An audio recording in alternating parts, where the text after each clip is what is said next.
Hace mucho tiempo, alguien me hizo una pregunta extraña. Y cuando digo extraña, no me refiero a ese tipo de pregunta que te deja pensando un par de minutos y después se desvanece como el humo de un cigarrillo.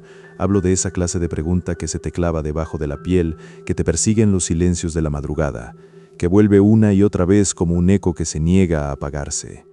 En ese entonces no lo sabía, desde luego. Estaba demasiado borracho para comprender que aquella pregunta cambiaría la forma en la que veía el mundo, la forma en que veía mi propia memoria, la forma en que entendía lo que es real y lo que apenas existe en la frontera de las cosas. Era mi último año de preparatoria. Estaba tan borracho que el mundo se había convertido en una mancha borrosa de colores y risas a medias y había terminado refugiándome en casa de un amigo después de una de esas fiestas que se prolongan mucho más de lo razonable. La resaca aún no había llegado, pero se sentía en el aire como una promesa inevitable. Veníamos bajando de la euforia de una posada y la mitad de nosotros no quería volver a casa. Había algo en la noche que nos mantenía unidos, como si separarnos significara admitir que la diversión había terminado y que lo único que nos esperaba eran habitaciones vacías y luces fluorescentes. Dos tipos dormían en el suelo, enrollados en sus propias chaquetas como animales buscando calor. Otro cabeceaba en un sillón reclinable de la esquina, aún aferrado a su botella de cerveza de litro, como si fuera un salvavidas, los dedos agarrotados alrededor del vidrio, los ojos entreabiertos mostrando solo la línea blanca de las córneas. Yo estaba en el sofá más grande, junto con una chica de cabello rizado, hablando de nada y de todo, de esas cosas que solo se dicen cuando la noche se alarga y las defensas se derrumban. ¿Sabes cómo reconocer una cosa a medias?, preguntó ella de pronto, como quien lanza una piedra al centro de un lago, perturbando la quietud del agua. ¿Una cosa a medias? ¿De qué? Contesté medio riendo, medio confundido. No, no, dijo ella, moviendo la cabeza con esa pereza dulce que da el alcohol cuando aún no te ha vencido del todo. No me refiero a algo que está a medias de hacerse, no, hablo de una cosa a medias. No estás teniendo ningún sentido, le repliqué, algo molesto. Ella me pinchó en el pecho con su dedo, suave pero firme, como si marcara el centro exacto de algo que yo aún no podía ver. Luego apoyó la cabeza en mi hombro, dejándose llevar por el peso de la madrugada, y comenzó a explicarme con esa voz que se deslizaba entre el sueño y la vigilia. Es una especie de juego, dijo. Te enseña a pensar en las cosas de otra manera. Un juego, ¿eh? ¿Está bien? ¿Y de qué se trata? ¿Estás seguro de que quieres saber? Me quedé mirando el techo manchado de humedad, sintiendo la cabeza de ella contra mi clavícula, el peso cálido de su cuerpo inclinado hacia el mío. Había algo en la forma en que lo había preguntado que me hacía sentir como si ese juego fuera una puerta que solo se podía abrir desde adentro, y una vez que cruzas, no habría manera de regresar. Digamos que ahora tenía que saberlo. Apenas le prestaba atención, la verdad. Mis manos aún olían al queso de la botana y a goma. Habíamos estado jugando ping-pong con raquetas de plástico que se deshacían con cada golpe, y el olor al pegamento se me había quedado pegado en los dedos como un tatuaje temporal. El aire del cuarto era denso, saturado con la fragancia de cerveza derramada sobre la alfombra, y la luz parpadeante de la lámpara de la esquina le daba a todo un aspecto de escenario teatral. Sin embargo, sus palabras lograron colarse a través de la niebla de mi mente y la fatiga, como una melodía que se escucha desde lejos y que sin quererlo empiezas a tararear. Piensa en un lugar en donde pasas mucho tiempo, dijo trazando círculos perezosos en mi pecho con la yema de los dedos. Un lugar donde vas varias veces por semana, pero donde no estás todo el tiempo, y tu recámara no cuenta. Yo no me paso todo el tiempo en mi recámara, le reclamé. Vamos, ya tienes un lugar en mente. Pensé en ese callejón que corría entre la casa de mi familia y la del vecino. Un pasaje cercado, angosto, apenas lo suficientemente ancho como para que pasara una persona, y donde jamás habría cabido un coche. Lo recorría cada día de camino a la escuela, sin pensar realmente en él, como quien respira de forma automática, sin darse cuenta de que lo hace. Era un lugar que siempre estaba ahí, en el borde de mi rutina, presente y ausente al mismo tiempo. Como una sombra que te sigue, pero a la que nunca miras directamente. Listo, asentí. Ya tengo uno. Ahora piensa en algo que esté en ese lugar, continuó ella, con la paciencia de quien revela un secreto que ha guardado toda la vida. Algo que conoces, pero que no te pertenece. Algo que hayas visto, pero de lo que no tienes fotografías. Ok, déjame pensar. Dame un momento. Tenía que ser un objeto que esté en aquel lugar y que no me perteneciera. Pensé bastante y recordé ese objeto en particular. Era un llavero de peluche con forma de osito, que estaba colgado de uno de los postes de la cerca del callejón. No era gran cosa, era una figurita de plástico con un corazón en el centro del pecho y una sonrisa artificial demasiado vacía para ser verdaderamente tierna. Era solo un detalle curioso en una franja de concreto, que de otro modo sería completamente deprimente. Un toque de vida, en un lugar donde no había nada interesante. Lo había visto cientos de veces sin realmente verlo. Estaba ahí, siempre ahí, como un mueble más del paisaje urbano, y sin embargo jamás me había detenido a examinarlo con detenimiento. Era parte del fondo, del telón, de esas cosas que los ojos registran pero la mente archiva sin revisión. Está bien, ya tengo una cosa, dije en cuanto me decidí. ¿Sabes de qué color es?, preguntó ella.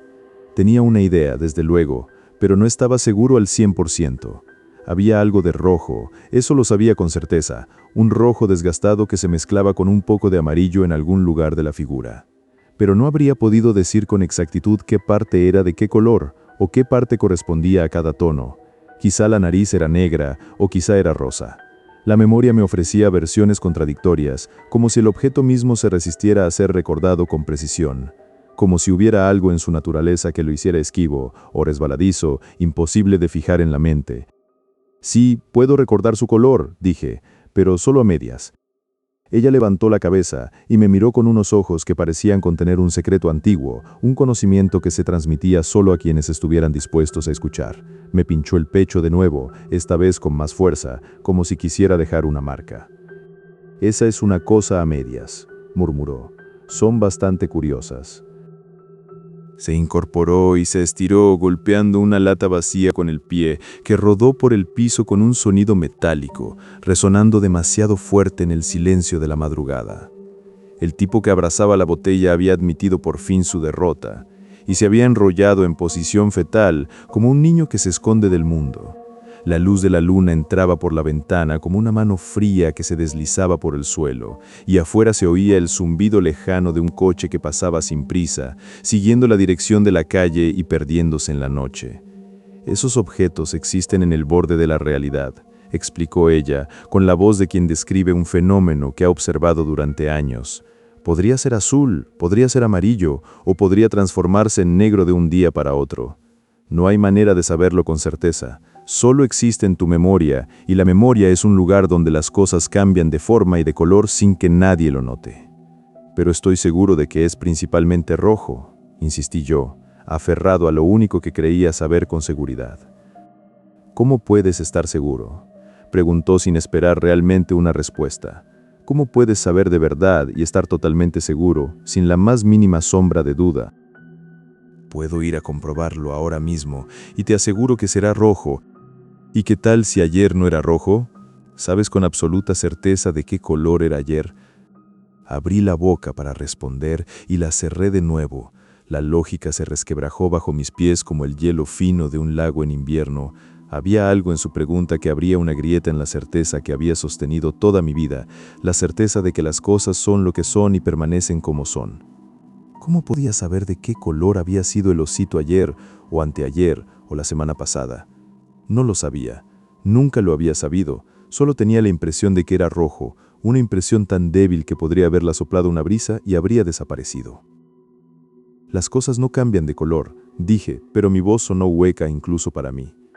Las cosas como esas, las cosas a medias, sí lo hacen, respondió ella. Estás haciendo que suene como una historia de fantasmas, le repliqué, medio en broma. ¿Y quién dice que no lo es? La pregunta flotó en el aire, y por un instante sentí que algo en el cuarto se desplazaba, como si la realidad misma se hubiera movido una fracción de milímetro y yo fuera el único en notarlo. El tipo del sillón soltó un ronquido y el hechizo se rompió. Todo me pareció una tontería entonces, pero la semilla de la duda había quedado plantada en algún lugar profundo de mi mente, en esa zona donde crecen las cosas que no se pueden arrancar.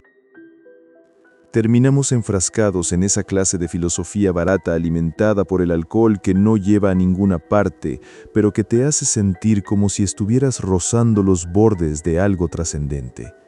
Hablamos de la memoria, de la certeza, de la fragilidad de las cosas que damos por sentadas.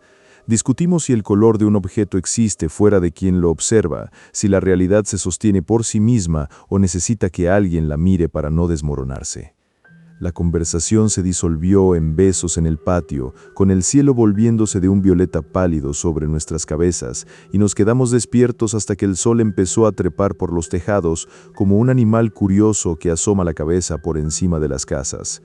Cuando un coche vino a recogerla, ella se marchó con un adiós perezoso y una sonrisa que parecía contener algo que yo no podía descifrar, algo que se escondía justo detrás de sus pupilas como algún otro secreto distinto que había decidido no compartir.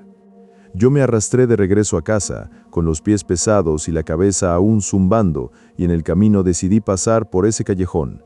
No sé por qué. Quizá era la curiosidad, o quizá era esa sensación que me había quedado después de nuestra plática y necesitas comprobarlo de inmediato, como quien vuelve a revisar la puerta que acaba de cerrar con llave. El callejón estaba ahí, como siempre, con su concreto agrietado y sus paredes manchadas y mohosas. El llavero colgaba de uno de los postes de la cerca, meciéndose suavemente con la brisa de la mañana. Pero el osito del llavero era de color azul. Azul, como los girasoles de novedad que mi madre guardaba en un florero junto a la ventana. Un azul intenso, profundo, que parecía absorber la luz en lugar de reflejarla. Había un par de manchas rojas a lo largo de las patas, como gotas de pintura caídas por accidente, pero el cuerpo principal era completamente azul. Yo había estado seguro de que era rojo, lo había sabido con esa certeza ciega que tenemos sobre las cosas que vemos todos los días sin realmente verlas, y sin embargo ahí estaba, azul, desafiando todo lo que creía recordar. Me quedé parado en ese callejón con la luz del sol recién nacido golpeándome la cara, sosteniendo ese llavero entre los dedos, como si fuera un objeto caído de otro planeta, y sentí que algo se desplazaba dentro de mí, una placa tectónica de la conciencia que se movía casi imperceptiblemente, pero que dejaba una fisura en su paso. Quizá solo me había fijado en los detalles, pensé. Quizá el rojo que recordaba era el de las patas, y mi mente había completado el resto del osito con ese mismo color, como quien rellena un dibujo sin mirar el original. La mente hace eso, ¿no? Completa lo que no puede ver, llena los vacíos con lo que parece lógico, con lo que encaja, con lo que espera encontrar. Pero entonces, ¿cuántas otras cosas en mi vida había completado así, sin darme cuenta? ¿Cuántos detalles había fabricado a partir de medias verdades y suposiciones? La pregunta se abrió paso en mi interior como una grieta en el hielo, y por debajo de ella asomaba algo oscuro y frío que prefería no mirar. Decidí recogerlo, lo guardé en el bolsillo de mi pantalón y lo olvidé al instante, así de simple, así de rápido. La mente tiene sus propios mecanismos de defensa, sus formas de cerrar las puertas que no quiere que se abran. Y en aquel momento yo tenía 17 años y el mundo aún me parecía un lugar sólido y confiable. No volvería a ver ese llavero en mucho tiempo y no pensaría mucho en él. Pero supongo que esa es la naturaleza de las cosas, de esas, se esconden en los pliegues de la memoria, esperando el momento en que vuelves a mirar, y cuando lo haces, descubres que ya no son lo que recordabas, o quizás nunca lo fueron. Vi ese llavero un par de veces a lo largo de los años siguientes, aunque si me preguntas cuándo exactamente, no podría decírtelo con precisión. Así es la memoria con las cosas que no importan lo suficiente como para anclarse, con las cosas a medias que flotan en la periferia de la vida, como hojas en la corriente de un río. Cuando me mudé al dormitorio de la universidad, allí estaba, descansando en el alféizar de la ventana. Supongo que mi madre lo puso ahí. Era el tipo de detalle que ella tendría, el gesto de alguien que encuentra un objeto olvidado en el fondo de una caja y decide darle un lugar visible, como si al hacerlo le estuviera devolviendo la dignidad que el olvido le había quitado. En algún momento lo tiré sin querer y rodó debajo de una mesita de noche donde permaneció en la oscuridad durante años, acompañado solo por el polvo y las sombras, hasta que me gradué y lo encontré de nuevo, tan ajeno como la primera vez que lo había recogido de aquel callejón, De ahí pasó a una caja de baratijas y la caja de baratijas pasó a un estante en mi apartamento y el estante se convirtió en una de esas zonas olvidadas de la casa donde las cosas van a morir sin ceremonia. La vida del llavero no fue emocionante, pero fue su vida bajo mi cuidado. Fue el hilo invisible que conectaba una etapa con la siguiente, el testigo silencioso que acompañaba mis mudanzas sin quejarse, sin llamar la atención, sin hacer nada más que existir en el borde de la historia. Te olvidas de cuánto tiempo se quedan las cosas a tu lado hasta que eres lo suficientemente mayor como para mirar hacia atrás y darte cuenta de que ciertos objetos han estado ahí desde siempre, como compañeros silenciosos que nunca hablaron. Saqué mi licenciatura, luego la maestría y me puse a trabajar en el doctorado. Como parte del programa tenía que dar clases. Era uno de esos requisitos que al principio parecen una carga y después se convierten en lo que más te define. Mi especialidad giraba en torno a la ciencia de la información, con una inclinación particular hacia la arquitectura digital y la preservación de datos, pero yo quería darle a mis clases algo que las hiciera memorables, algo que se quedara grabado en la mente de los estudiantes, mucho después de que hubieran olvidado las fórmulas y los marcos teóricos. Fue entonces, después de años sin pensar en ello, cuando recordé las cosas a medias. El problema fue que cuando fui a buscar el llavero del osito para llevarlo a clase, no pude encontrarlo. Busqué en la caja de baratijas, en los cajones, detrás de los libros, nada. Era como si el objeto hubiera decidido esconderse justo en el momento en que más lo necesitaba, como si supiera que lo estaba buscando y se negara a ser encontrado. Terminé dando la clase sin él, relatando la historia de memoria, y resultó que no lo necesitaba. La historia por sí sola tenía suficiente peso, suficiente misterio, suficiente verdad para sostenerse sin accesorios. Esa primera vez que me paré frente a un salón lleno de estudiantes de primer año, les conté todo sobre las cosas a medias. Les pedí que pensaran en cuál sería la suya propia, en ese objeto que conocen pero no poseen, y que han visto pero no pueden describir con certeza. Todo estaba enmarcado en el contexto de lo importante que es preservar la información factual, de una manera que la haga contextualmente consciente. Pero para los estudiantes de primer año, la lección se convirtió en otra cosa. Se convirtió en una anécdota para compartir en las fiestas, en un juego de salón que te puede hacer sonar profundo después de un par de cervezas. Y así, el círculo de filósofos borrachos continuó por otra generación, multiplicándose como un eco que rebota de pared en pared. Era divertido, de verdad. Todos tenían algo. Una taza de café agrietada que nadie recuerda haber roto, una rueda de bicicleta vieja abandonada junto a la cancha de fútbol americano, oxidándose bajo la lluvia como una reliquia de una civilización olvidada. Una gorra de béisbol en el estante más alto de un armario que nadie podía alcanzar, allá arriba, cubierta de polvo, esperando que alguien se acordara de ella. Cosas pequeñas que ya no tenían un propósito, pero que habían sido lo suficientemente importantes como para ser creadas, y después lo suficientemente irrelevantes como para ser olvidadas. Y ahora yo tenía un salón entero pensando en ellas, 30 y tantos cerebros escarbando en los rincones de su memoria en busca de esos objetos fantasmales que habitan el borde de la atención. Cada clase que impartía escuchaba esa historia. Me saltaba la parte donde yo había besado a una chica mientras apestaba a queso de botana. Ellos no necesitaban esos detalles, y además hay fragmentos de la vida que pertenecen solo a uno y que se desvirtúan al compartirlos. Pero la esencia del juego permanecía intacta y funcionaba. Todos los semestres, al final del curso, los estudiantes recordaban mi nombre por esa primera pregunta, lanzada el primer día de clases como un anzuelo que se clavaba en la curiosidad y no lo soltaba. ¿Sabes cómo reconocer una cosa a medias? Y así seguía, año tras año, la pregunta viajando de boca en boca, como una nueva piedra arrojada al mismo lago, cada una creando una nueva onda que se expande en el agua, tocando a cada nuevo grupo de estudiantes con la misma promesa de misterio que aquella chica de cabello rizado había plantado en mí aquella madrugada. Para cuando cumplí 27, había terminado el doctorado. Tenía un puesto remunerado, pero buscaba algo más permanente. La academia es así, siempre empujándote hacia el siguiente escalón, hacia la siguiente plaza, hacia la siguiente ciudad. No vas tras la titularidad de inmediato, y yo quería hacer trabajo más experimental, tal vez trabajo de campo, algo que me sacara del laboratorio y me llevara al mundo real. Había enviado solicitudes a un par de universidades fuera del estado. No eran de la Ivy League, pero figuraban bastante alto en los rankings. Me dije que era un momento tan bueno como cualquier otro para extender las alas, después de haber pasado toda mi vida en una sola ciudad, en un solo estado, respirando el mismo aire y caminando por las mismas calles, hasta que los zapatos conocían cada grieta de la banqueta. Una de mis propuestas fue aceptada, y mi tiempo como profesor de aquella clase llegó rápidamente a su fin. Un semestre más y sería libre. Era agridulce. Había llegado a conocer bastante bien a mis colegas, y resultaban ser un grupo de nerds encantadores que organizaban noches de juegos de mesa en la sala de profesores. Todos tenían esa costumbre de usar botellas de vodka vacías y limpias como botellas de agua, solo para que los estudiantes les tomaran fotos y las subieran a las redes con leyendas como «Este es mi profe jajaja». Eran pequeñeces, pero son las pequeñeces lo que echo de menos cuando algo termina, los detalles que crees que olvidarás y que resultan ser lo único que recuerdas. Estaba triste de verlo terminar, pero era hora de avanzar hacia cosas nuevas.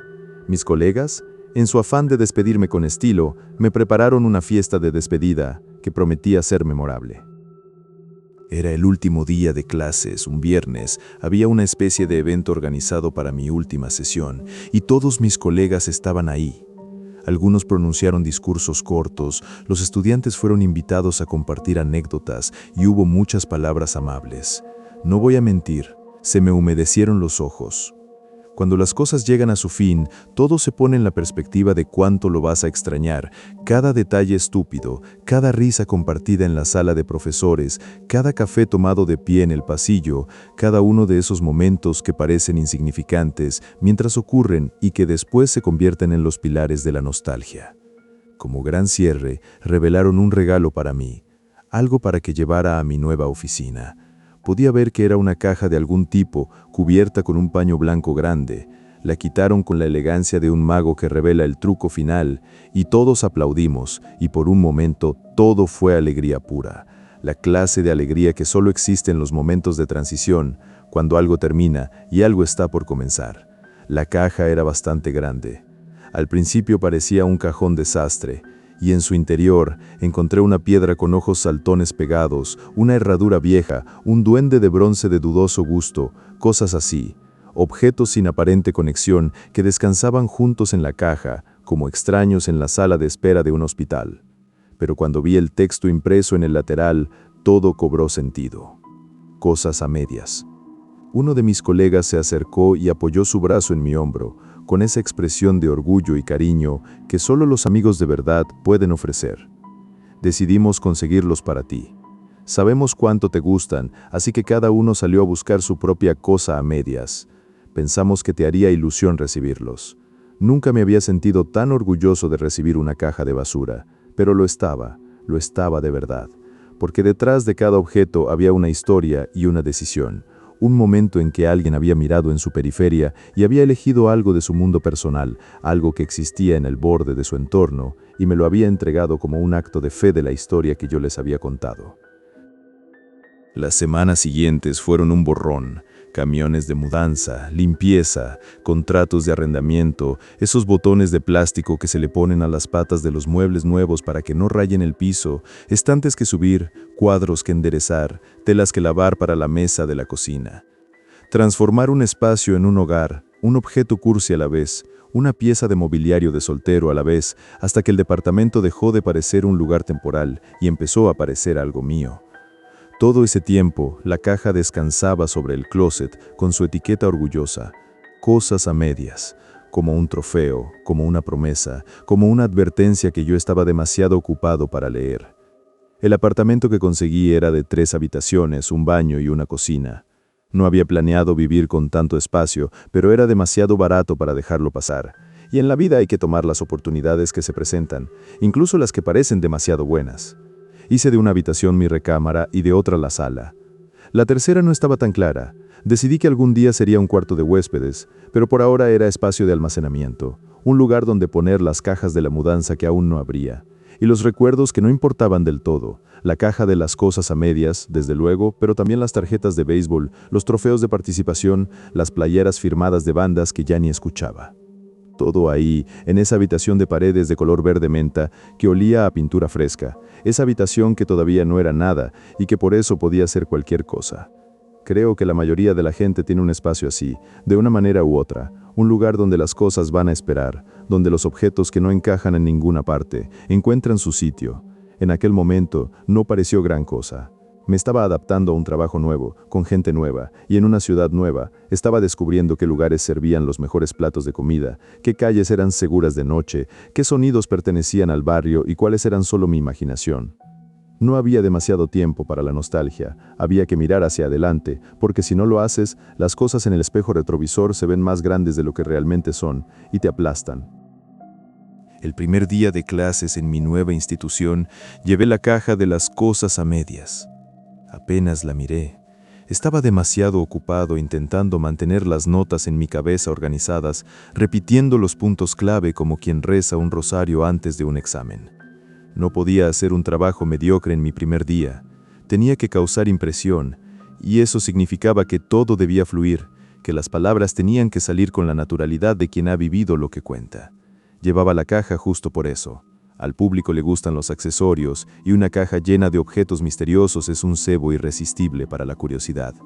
Saludé a los asistentes, me presenté y conseguí un público moderado de unas 40 personas para mi primera sesión. Había estudiantes, desde luego, pero también un par de colegas nuevos que habían venido a ver de qué estaba hecho el recién llegado. Les pedí a todos que se sentaran cerca del frente mientras yo destapaba la caja, volteándola hacia los estudiantes para que vieran el contenido antes que yo. Apenas la miré yo mismo, estaba más enfocado en el ritmo de mi presentación, en la cadencia de las palabras, en el silencio expectante que precede a la revelación. Sin fotografías, por favor. Les pedí, bromeando como si fuera un tesoro prohibido. Pueden observarlas, pero no son realmente de nadie. Eso arrancó un par de risas. Tenía una presentación lista, y los hice nombrar sus propias cosas a medias, mientras yo pivotaba suavemente hacia una metáfora relacionada con mi campo de estudio. Fue limpio y pulido. Había usado esa misma estructura un par de veces antes, y funcionaba como un reloj suizo. Cada engranaje en su lugar y cada pausa calculada para maximizar el efecto. Y sin embargo, hubo algo en esa clase que no me dejó tranquilo. No podía señalarlo con el dedo, no podía darle nombre, pero estaba ahí, como una espina clavada en un lugar que no puedes alcanzar. Era la sensación de que algo en el público me ponía alerta, como esos momentos en que percibes movimiento en el borde de tu campo visual y giras la cabeza solo para encontrar que nada ha cambiado. Cada vez que me giraba, mis ojos se quedaban atascados en algo que no podía identificar. Un detalle que se resistía a ser reconocido. Una presencia que se sentía, pero que no se veía.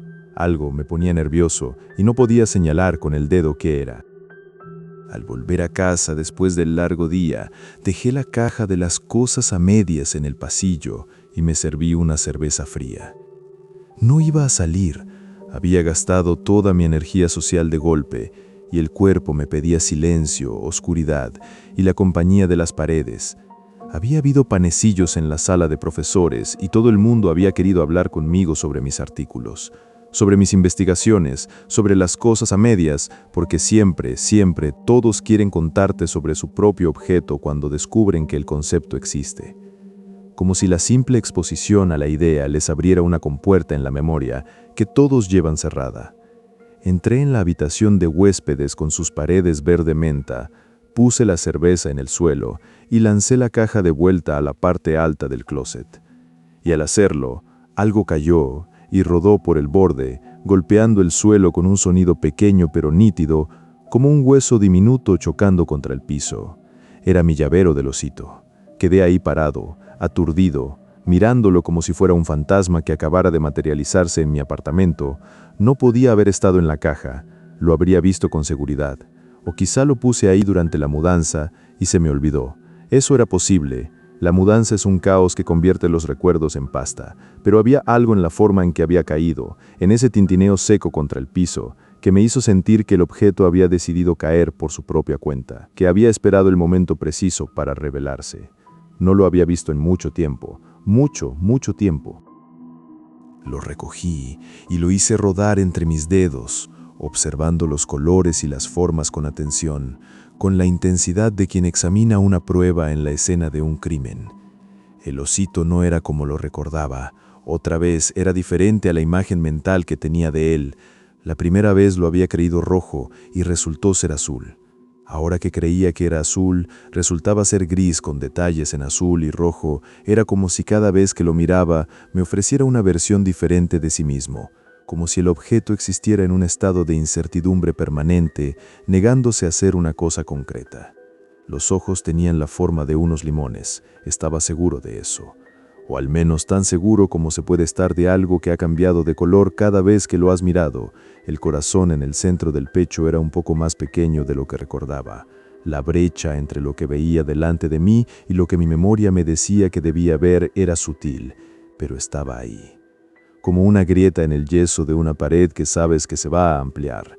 Decidí bajar la caja entera de nuevo para revisar si había algo más que hubiera metido ahí sin darme cuenta. Algo que la mudanza hubiera desplazado sin que lo registrara.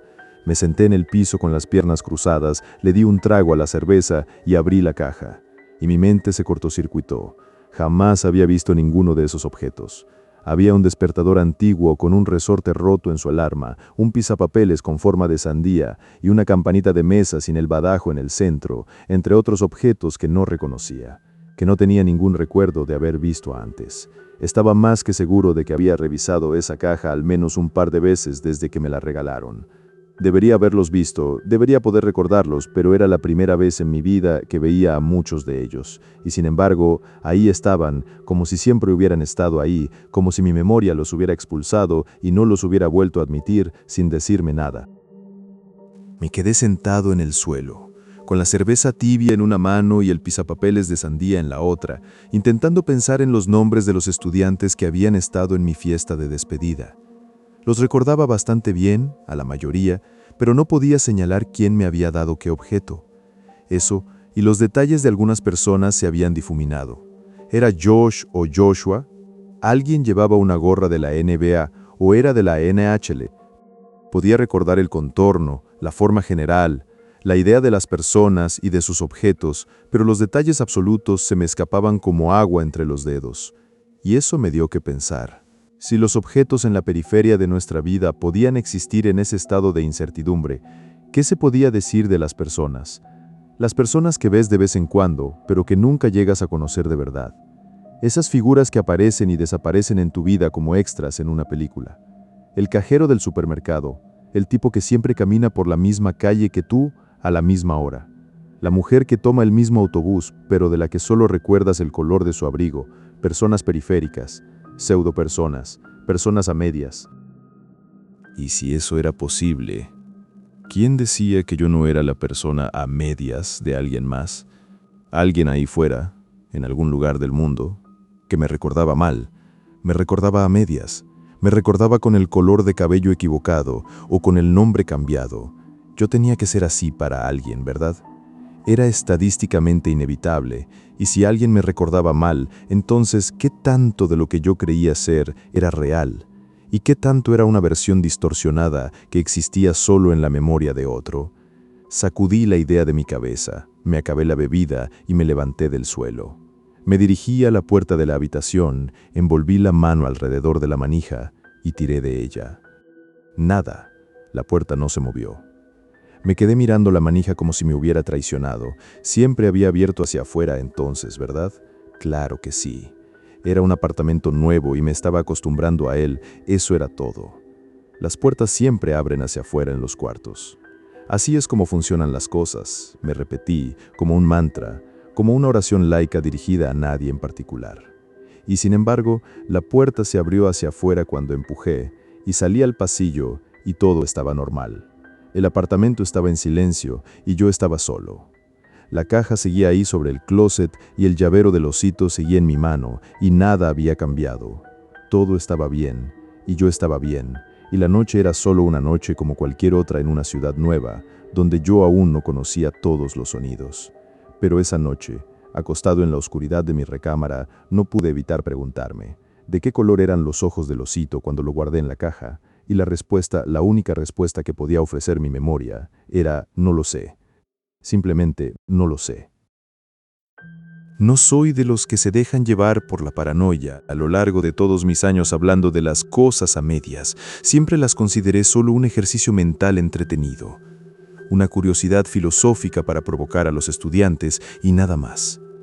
Algunos hablaban de ellas como si fueran demonios, o como si fueran historias de fantasmas, o como si hubiera algo maligno agazapado dentro de esos objetos olvidados. Yo nunca lo vi así. Eran apenas una idea para considerar sobre la naturaleza de la permanencia, sobre la fragilidad de lo que damos por seguro. No eran cosas malvadas. Eran simplemente cosas que existían en el borde de la memoria, y ese borde, por definición, es un lugar donde la certeza se desvanece. Y sin embargo, empecé a sentir esa sensación incómoda en el estómago cada vez que pasaba junto a la habitación de huéspedes. No creo que haya sido un pensamiento consciente. Era algo más primitivo, más animal, como la intuición de que si entraba en esa habitación, si me acercaba a esa caja, si dejaba mi atención vagar sin fijarse en algo concreto, habría algo nuevo que no recordaría correctamente. Algo que habría cambiado mientras yo no miraba. Intentaba recordar exactamente lo que había visto en la caja. Qué colores y qué forma tenían los objetos, pero sin entrar a comprobarlo, no había manera de estar seguro. Y esa incertidumbre, esa imposibilidad de verificar, solo hacía que la sensación empeorara, como una picazón que no puedes rascar porque no sabes exactamente dónde está. Finalmente, decidí que iba a comprobar mi superstición, solo para desmentir todo el asunto. Un fin de semana tomé mi teléfono y una libreta y decidí que iba a escribir y fotografiar cada cosa en esa caja. Después de eso, no tendría que volver a pensar en ello. Podría incluso convertirlo en un ejercicio para mis estudiantes, pedirles que memorizaran la mayor cantidad de objetos posible la primera vez y preguntar lo que recordaban luego, y cruzar las respuestas al final del semestre para ver cuántos puntos acertaban. Era una solución racional para un problema irracional, y me aferré a esa racionalidad como quien se aferra al borde de un acantilado. Traje una mesita de café y una silla de la cocina, moví las cortinas dejando entrar la luz de la luna. Era finales de mayo y las noches se estaban acortando, perfectas para alguien que había agotado toda su energía calificando exámenes todo el viernes. La habitación de huéspedes olía a aire estancado y a ese aroma particular que tienen los cuartos que nadie ha habitado. Bajé la caja de la parte alta del closet y noté el llavero del osito.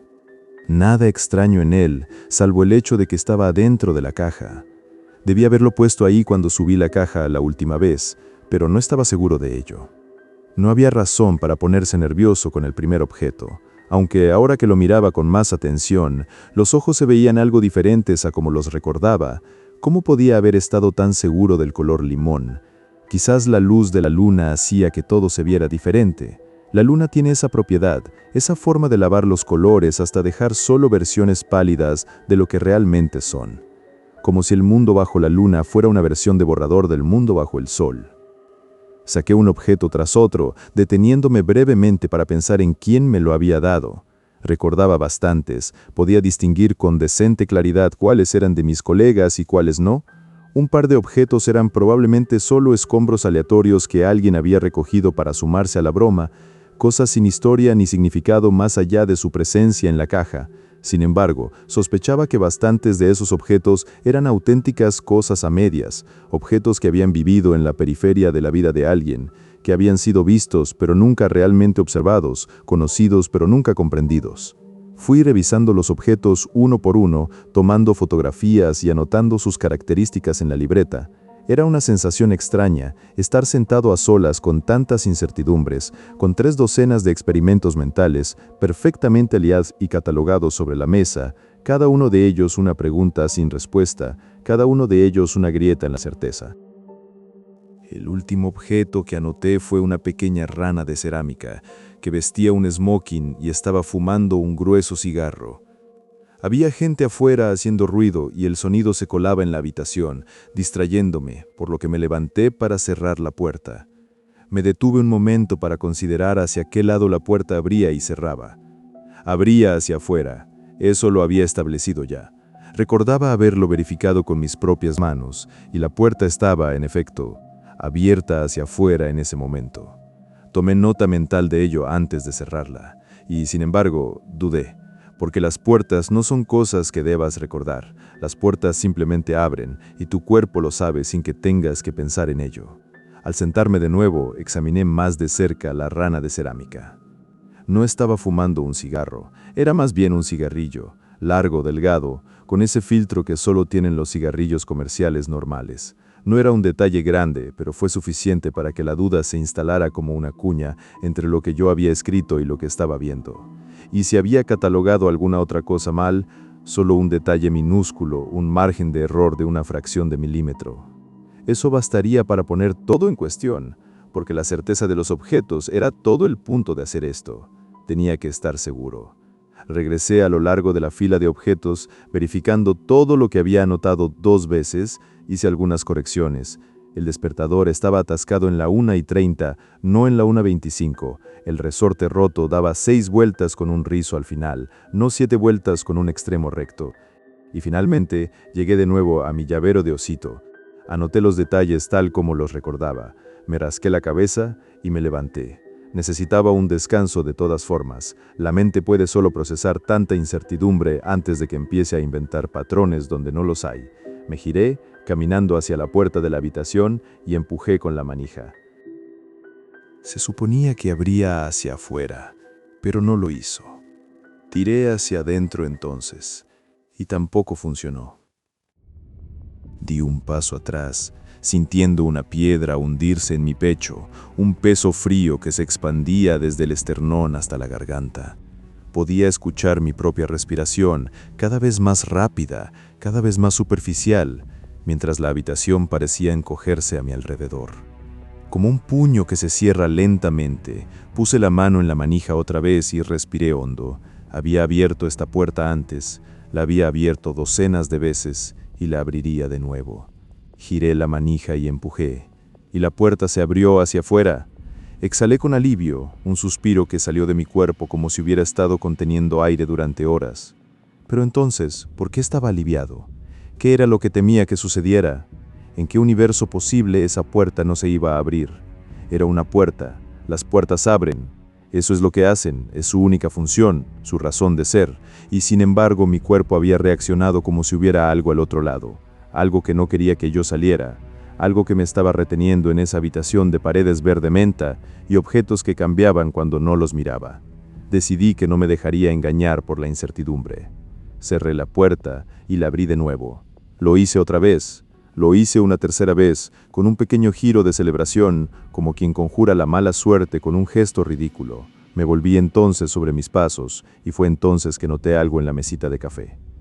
La rana estaba ahora definitivamente fumando un cigarro.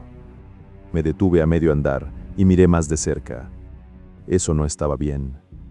Yo había escrito cigarro, lo había tachado, y había escrito cigarrillo. Ahora era ciertamente un cigarro otra vez, grueso y oscuro, entre los dedos de la rana, como si nunca hubiera sido otra cosa. Levanté la rana y la sostuve contra la luz. En su mano había definitivamente un cigarro, sin lugar a duda. Desde cada ángulo concebible, cada perspectiva posible, era un cigarro, grueso, oscuro, con la forma inconfundible del tabaco enrollado. Intenté encontrar un punto de referencia, algo que pudiera usar para hacer una comparación objetiva. El cigarro era tan grueso como los dedos cómicamente grandes de la rana. Un cigarrillo nunca sería así. Eso era algo en lo que podía confiar, una medición, una observación concreta, un dato que no dependía de mi memoria falible. Dejé la estatuilla de cerámica en la mesa y di un paso atrás, mirando el conjunto completo. Sin percibir cada objeto individualmente, había cosas que no reconocía. No podía señalar qué era, pero sabía que algo se veía diferente, o quizá ni siquiera se veía diferente, sino que se sentía diferente. Como cuando entras a una habitación donde alguien ha movido un mueble apenas unos centímetros y tú no puedes ver el cambio, pero tu cuerpo lo registra. Algo en la geometría del espacio te dice que las proporciones han cambiado. Por primera vez, consideré la posibilidad de que las cosas a medias no fueran solo un ejercicio mental. Quizá realmente había algo en ellas, algo que no percibimos hasta que nos sentamos a mirar con atención, hasta que obligamos a nuestros ojos a ver lo que normalmente solo registramos de paso. Y si ese era el caso, ¿qué podría pasar si pones 36 de esas cosas en una sola habitación y cierras la puerta? Espera, yo no había cerrado la puerta. Estaba abierta la última vez que había mirado. Me detuve un momento, tomando una respiración profunda. Estaba enloqueciendo sin razón, trabajando mi propia mente hasta un estado de agitación por nada. Era como quedarse mirando una fotografía fija hasta que empiezas a ver un fantasma en ella, como cuando te obsesionas con una palabra y ésta pierde todo su significado. Esto no eran fantasmas, ni criaturas que se arrastran en la oscuridad, eran apenas cositas dejadas al borde del camino, literal y figuradamente, objetos sin intención ni voluntad, fragmentos de plástico, metal y cerámica que no podían hacerme daño. Tomé la primera cosa que alcancé con la mano y la sostuve en alto, un pequeño caracol de vidrio. Había perdido uno de sus ojos como tentáculos. Busqué en mi hoja de referencia para confirmar cuál tentáculo era, solo para descubrir que el caracol no estaba en la lista para empezar. ¿Lo había omitido? ¿Lo había catalogado sin darme cuenta y después me había olvidado de anotarlo? ¿O nunca lo había visto antes y mi mente lo estaba insertando en el recuerdo como quien falsifica un documento?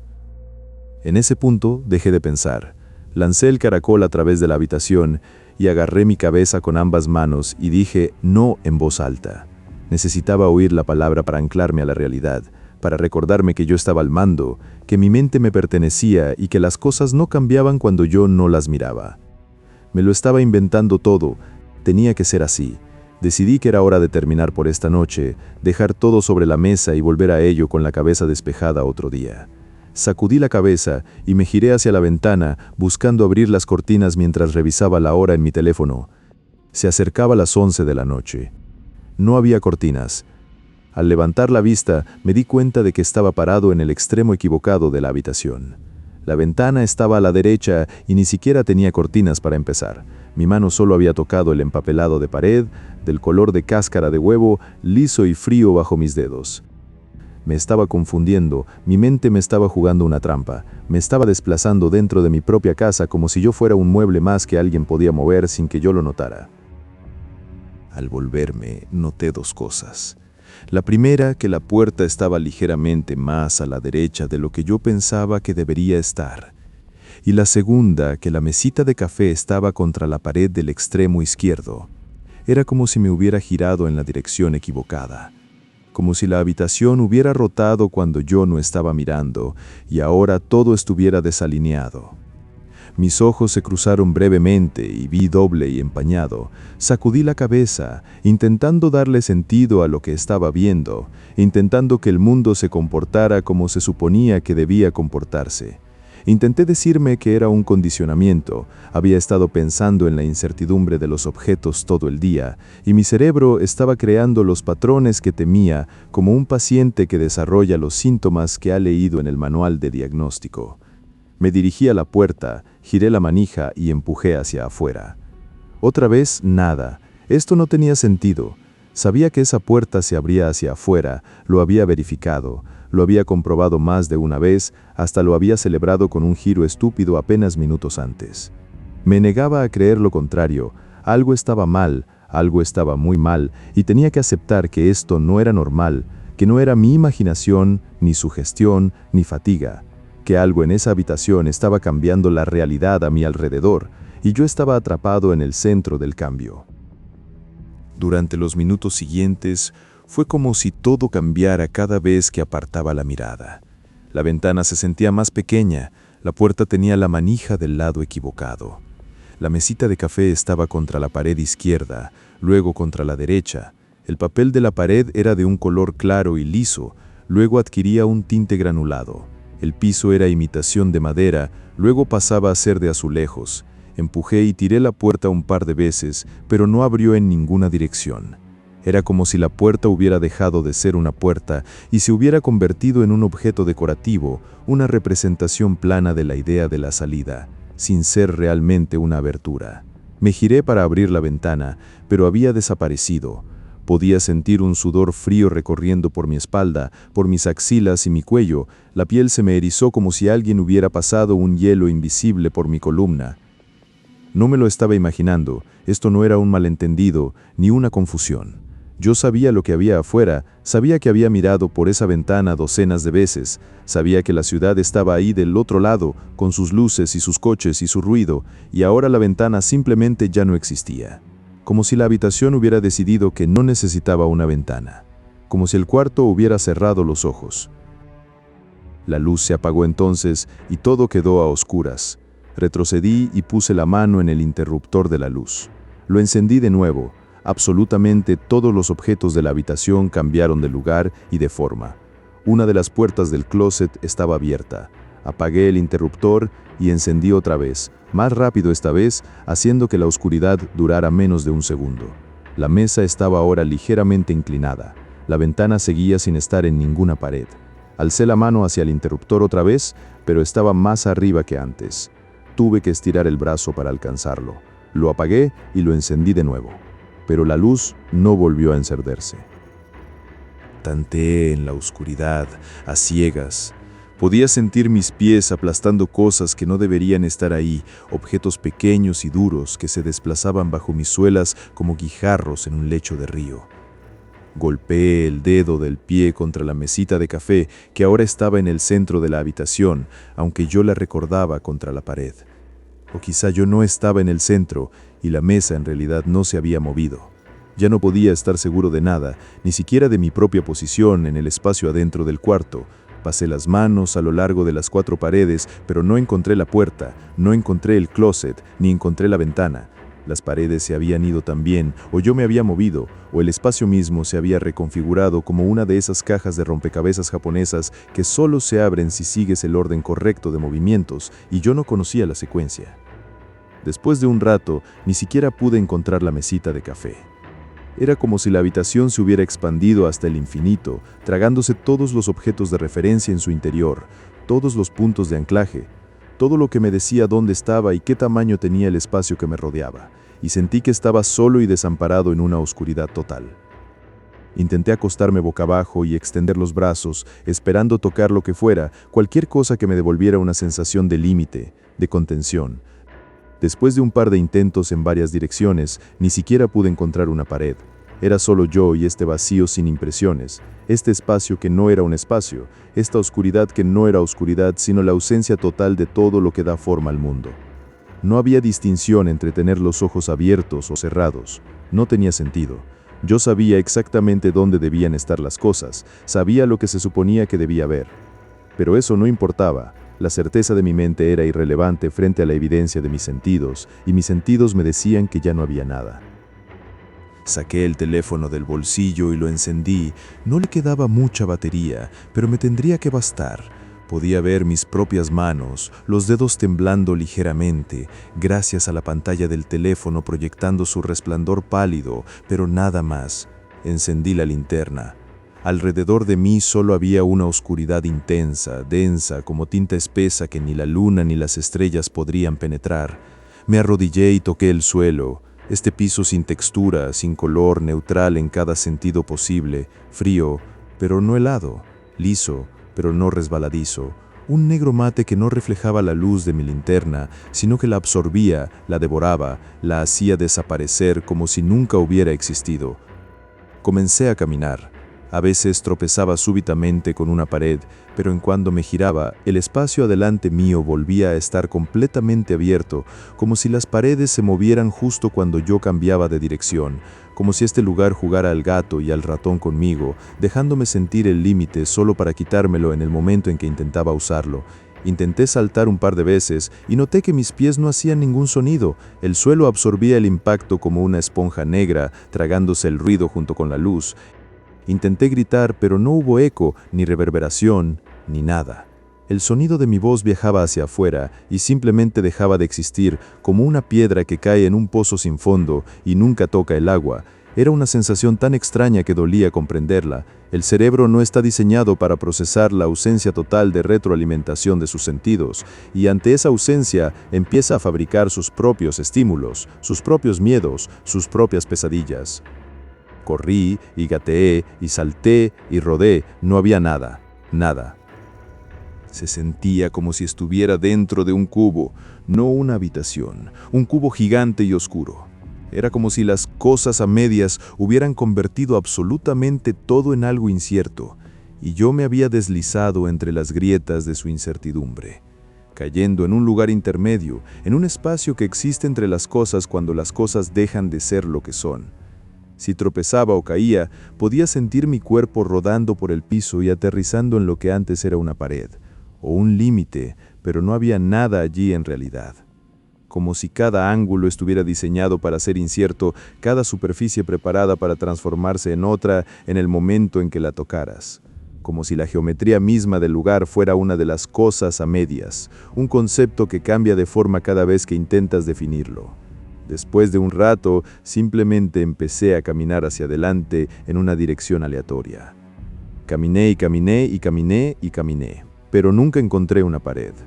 10 minutos, y aún no había nada. Mi corazón latía tan fuerte que podía sentirlo en las sienes, en las muñecas, en la garganta. Podía saborear sal en la lengua, el sabor de mi propio sudor, de mi propio miedo, hecho un líquido. Cuando no hay nada fuera de ti mismo, empiezas a notar detalles que de otra manera ignorarías. El ritmo de tu respiración, el sonido de tu corazón, el crujido de los tendones en tus piernas con cada paso. La forma en que el aire entra y sale de tus pulmones como una marea que solo tú puedes escuchar. Y empiezas a cuestionar el por qué. ¿Por qué sigues caminando? ¿Por qué sigues buscando? ¿Por qué sigues existiendo en un lugar donde la existencia parece no tener sentido? Intenté concentrarme en las cosas que sabía con certeza. Mi nombre, el nombre de mis padres, mis amigos de la infancia. Pero incluso en ese círculo de cosas que estaba seguro de recordar, había duda. ¿De qué color eran realmente los ojos de mi madre? Podía verlos en mi memoria, claros y definidos, pero ¿era yo quien los veía así? ¿O era mi mente completando la imagen con el color que esperaba encontrar? Y ese maldito llavero del osito, ¿cómo era realmente? En cuanto esa idea cruzó por mi mente, algo pareció cambiar. Hubo un destello, como un poste de luz que pasa veloz junto a un coche que va a toda velocidad. Una imagen que apareció y desapareció en un instante, pero que dejó una estela en mi conciencia, como una firma de luz en la oscuridad. Eso era algo, una reacción, una respuesta del vacío a mi pregunta. Quizás si las cosas a medias me habían perdido en este lugar, también podían ayudarme a encontrar el camino de regreso. Quizá la incertidumbre era una calle de doble sentido, y lo que había arrastrado hacia adentro también podía ser empujado hacia afuera. Pensé en el llavero del osito. Intenté imaginarme en aquella primera mañana de resaca, recogiéndolo de la cerca detrás de la casa de mi familia. Recordé haberlo volteado entre las manos, haber mirado los colores y los patrones, haberlo guardado en el bolsillo con la certeza de que era azul. Pero en ese recuerdo, el osito no tenía una silueta definida. En mi memoria solo veía un patrón de remolino de blanco y negro, como la estática entre los canales de la televisión, como el ruido visual que aparece cuando la señal se pierde y la pantalla se llena de copos brillantes que danzan sin orden ni sentido. Pensar en ello me cosquilleaba las manos, me hacía sentir como si el cerebro necesitara desechar el recuerdo, como si fuera un estornudo desagradable que se negaba a explotar. Como si la memoria misma me estuviera diciendo que no mirara, que no escarbara en ese lugar, que dejara la pregunta sin respuesta. Llevé el recuerdo más atrás. Pensé en aquella noche en el sofá, con la chica de cabello rizado. La noche en que escuché por primera vez sobre las cosas a medias. ¿Quién había sido esa chica? Habíamos hablado toda la noche y nos habíamos besado en el patio, pero no podía recordar su nombre. No podía recordar su rostro con claridad, solo el contorno, la forma general, el rizo del cabello cayendo sobre su frente. La volví a ver alguna vez después de esa noche. Intercambiamos números de teléfono. Había un par de cosas más que no cuadraban. ¿Ella conocía a alguien en la fiesta? ¿Por qué era la única chica allí? ¿Por qué no intercambiamos números? Mis pensamientos espiralaron mientras empezaba a cuestionar cada paso a lo largo de mi camino. Es lo que uno hace, cuando todo lo que has hecho puede ser cuestionado y empiezas a sentir que no eres nada. Empiezas a sentir que la identidad que creías sólida es apenas una colección de recuerdos imprecisos, de impresiones a medias, de certezas que se desmoronan en el momento en que las examinas con atención. Caí de rodillas al suelo. No me dolió. Nada dolía en ese lugar. Era como flotar en un mundo que olvidó tirar de ti hacia abajo, como si la gravedad misma fuera una cosa a medias, un concepto que podía cambiar de dirección cuando nadie lo miraba. A veces me encontraba a centímetros del suelo, teniendo que estirar los dedos de los pies hacia abajo solo para sentir algo sólido, algo que me confirmara que el piso seguía ahí, que la realidad seguía funcionando según las reglas que yo conocía. Después de un rato, perdí eso también. Mis pies ya no tocaban nada, mi cuerpo flotaba en un vacío que no era aire ni agua, ni nada que pudiera nombrar. Pero mantuve mi mente concentrada en aquel llavero del osito.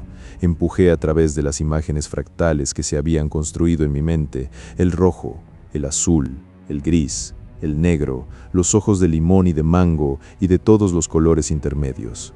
Si mirabas más allá de todo eso, había certezas que nunca cambiaban.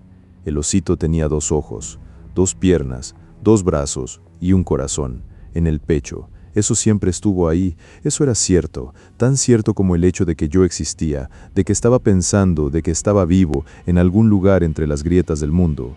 Me lo repetí una y otra vez, como un mantra. 2 ojos, 2 piernas, 2 brazos y un corazón. 2 ojos, 2 piernas, 2 brazos y un corazón. Cada reafirmación era un ladrillo en el muro que estaba construyendo en contra del vacío, una sílaba de resistencia en un universo que me pedía que me rindiera, que me disolviera y que dejara de existir. Y entonces algo comenzó a cambiar. El suelo regresó. Podía sentirlo bajo mis rodillas, sólido y real, como la primera vez que tocas tierra firme después de un naufragio. Había una luz. No, muchas luces, distantes, puntos brillantes que podrían ser lámparas lejanas, o fragmentos de papel en una pared, o estrellas solitarias parpadeando en una oscuridad que ya no era absoluta.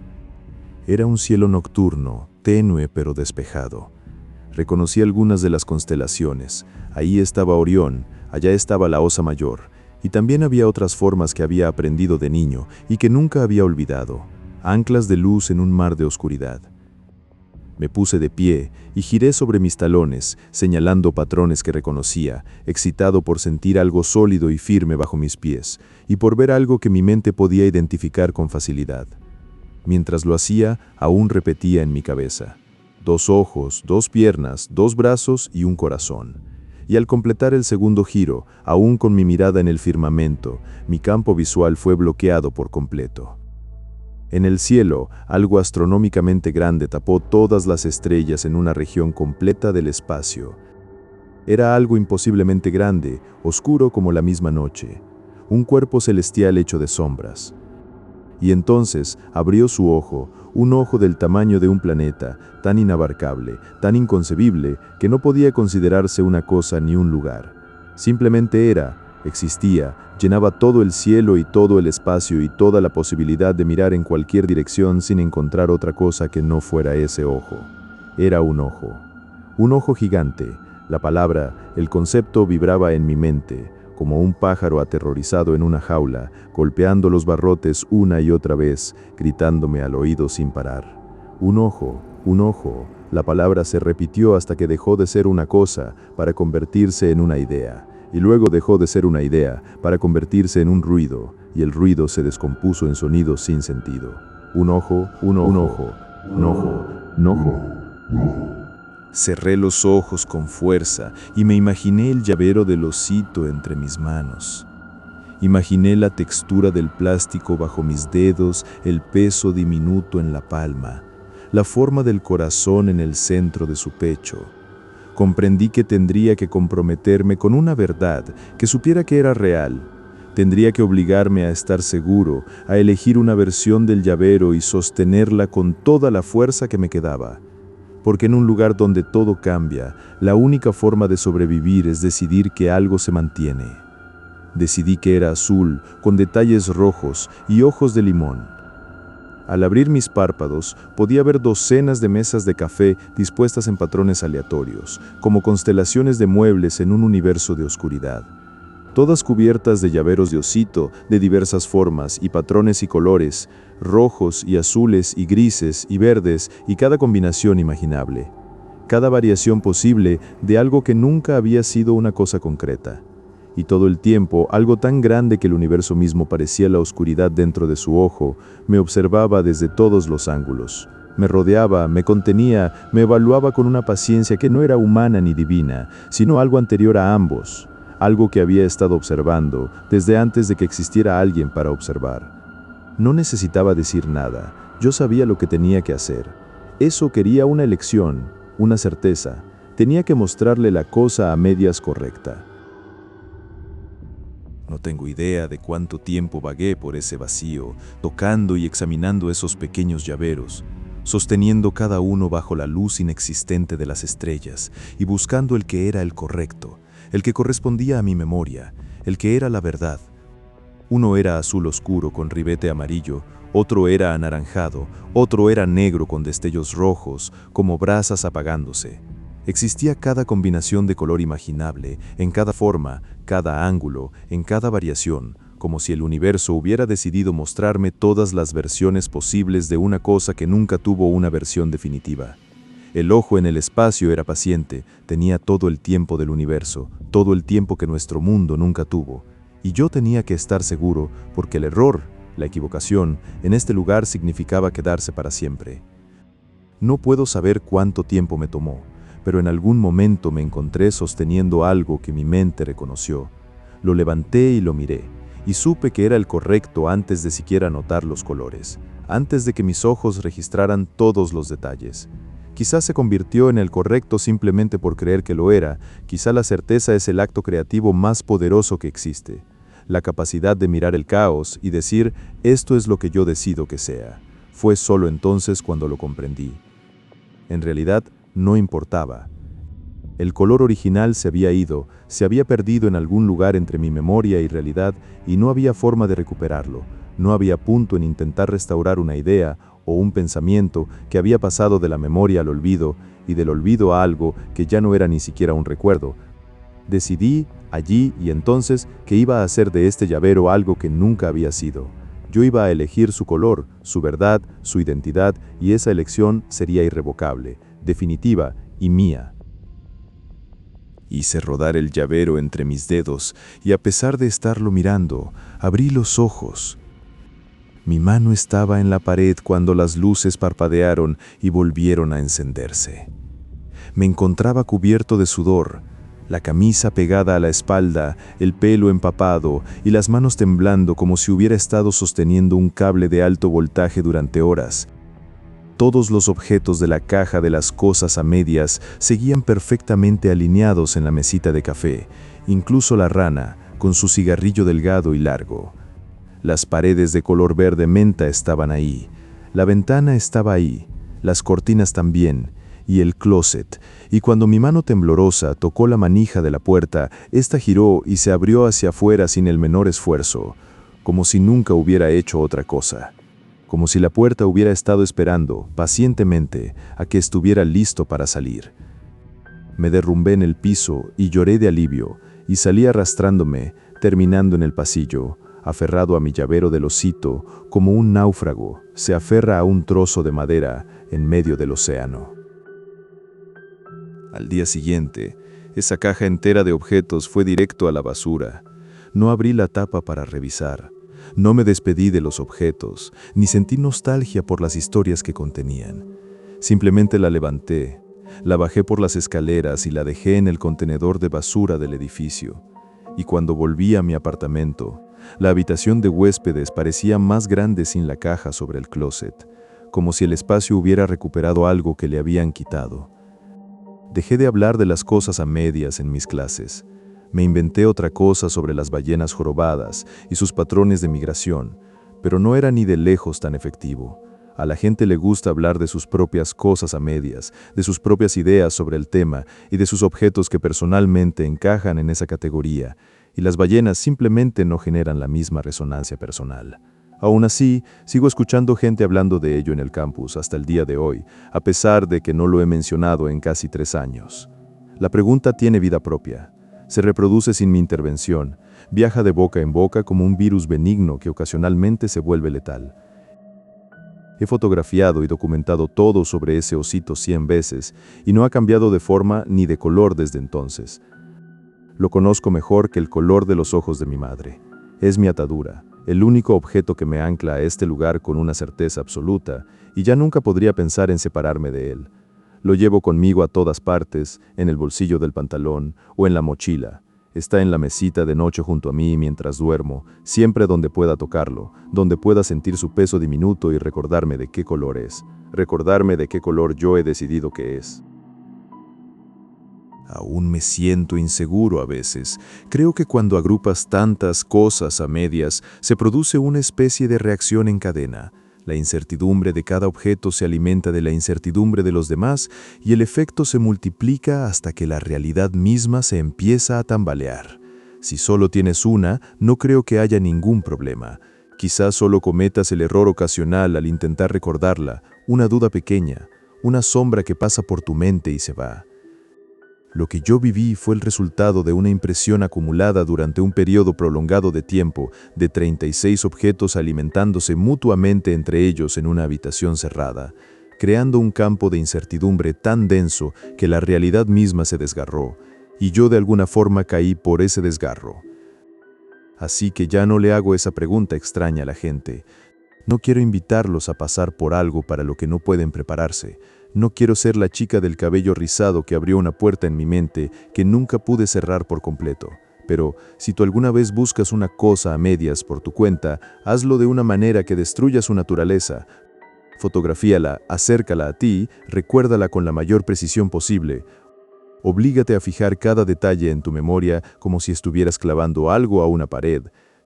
Si la mantienes en la periferia, si la dejas existir en ese espacio entre lo que recuerdas y lo que es, puede arrastrarte hasta ahí con ella, hasta ese lugar donde las cosas dejan de tener color y la certeza se disuelve como sal en el agua.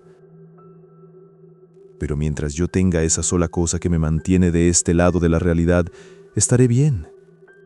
Quizás haya alguna que otra cosa a medias en mi vida de ahora en adelante, pero ahora al menos sabré no coleccionarlas, no agruparlas, no dejar que se alimenten las unas de las otras en la oscuridad.